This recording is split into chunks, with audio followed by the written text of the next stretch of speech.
Happy July 12th, everyone. So I was browsing the internet. I went to SMY to see if any news came in. And I get this article says, can you trust Edwin Diaz or why you shouldn't be worried about Edwin Diaz, blah, blah, blah.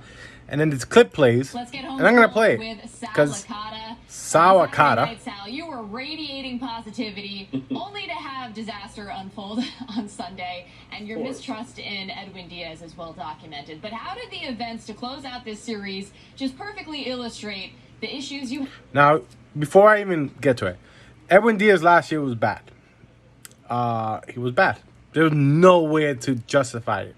This year he's been fine, been perfectly fine when it comes to safe situations. But let's hear this out.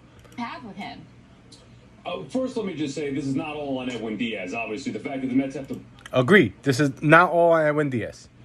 But let's see what he's getting at. Bullpen a game. That's embarrassing. The bullpen in the game. Yep. Give you some I definitely said the fact that the ground didn't pitch was shameful because you're not going to the All-Star game. You could have pitched. You're pitching again Friday.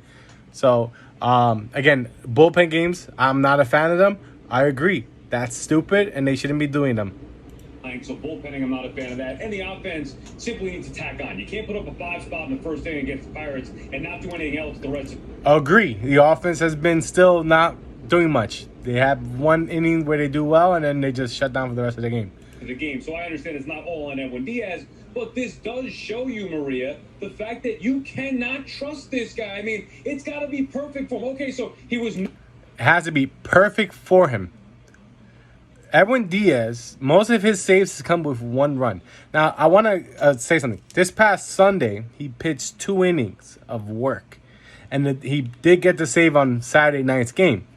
Which means that he's working back-to-back days, and you're pushing him to 2+ innings.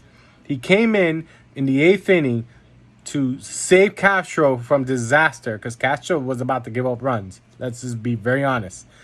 And he got 2 outs in that 8th inning. Then he got 2 outs in the 9th inning, and then he gave up the hit that led to everything.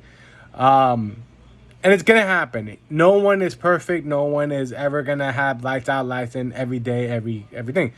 Josh Hader, blew his first save against the Mets this past week.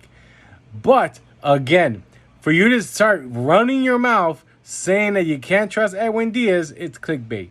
Edwin Diaz has been perfectly this season. I trust Edwin Diaz more than any pitcher in that bullpen when it comes to save. Key word, save situation. Do I trust Edwin Diaz in a non-save situation? Nope. Do not put Edwin Diaz in a non-save situation.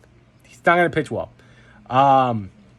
Again, Sundays, he ended up saving that game in the 8th inning. And unfortunately, he was tired. He got overused. And that's our manager who did that, who decided to just push all his pitchers that he decided to use on Sunday to more than 1 inning when you have your entire bullpen available to you because you're off all week. But again, Sal, this is a dumb argument. Let's see what else he says. No good in 2019. Again, I agree. He wasn't good in 2019. But we're not talking about 2019. We're talking about 2021 here. And he's been fine. He's been perfectly fine. He's been very good in 2020, despite what some people will tell you. And this year, he's been good in save situations with, a 3-run lead. And bullshit. He actually has a lot of games where he has 1-run leads. And should I get that? Should I pull that out? I don't have that in front of me. But a lot of his saves are with 1 run, not 3 runs. So, big lie there. Not on back-to-back days. I mean, it's always something. So he's... Not back-to-back days. The Mets barely win back-to-back games. Let's be very honest. That's what it is. The Mets don't really win back-to-back games. So you can't have safe situations back-to-back if you're not winning. Or if you do win multiple games, but then you win by more than 4 runs, you're not going to use them more than 3 runs. Tired now? Or you can't get the 5-out save? Again, he pitched the day before. So you're talking about, he pitched the day before. And then he came in a jam. Got out of that jam, and then he got tired. For non-save situations, he's awful. He is too erratic. That's my problem with Edwin Diaz. It shouldn't matter the situation. It does. I know this argument. Everyone likes to say, "Oh, it shouldn't matter. You're still pitching."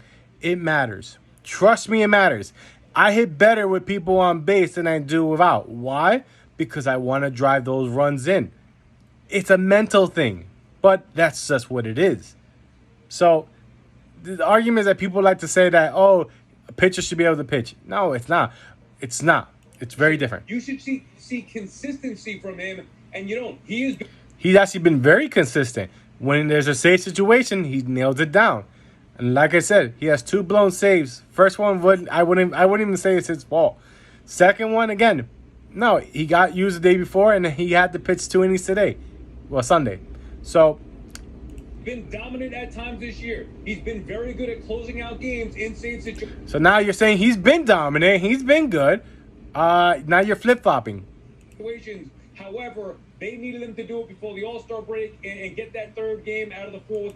Again, yeah, they didn't need him to do it. But the Mets should never have been in that situation to begin with. The Mets, Rojas, put that situation on the Mets himself. So blame Luis Rojas. Do yourself a favor and just realize it for once and for all. This is on Luis Rojas. I don't blame Diaz for the blown save. I blame Luis Rojas. Pirates, he didn't do it. Not all on him, but it just shows you why you can't trust that when. And again, if you're saying, oh, he blew 1 save, I can't trust. No. If it was like the Chapman situation where he's been blowing games, constantly back to back, that's a different story. He blew 1 game. 1 game after he got a save the day before and came in to do 2 innings today. Sal, chill. You need to chill. And again, you're saying that, the whole perfect situation, again, he has a lot of saves where he's had 1-run leads. So don't use that. Try to say, oh, he has to be a perfect situation to get a save. No. You're not a Met fan. You don't watch this stuff. So clearly, you're wrong, buddy.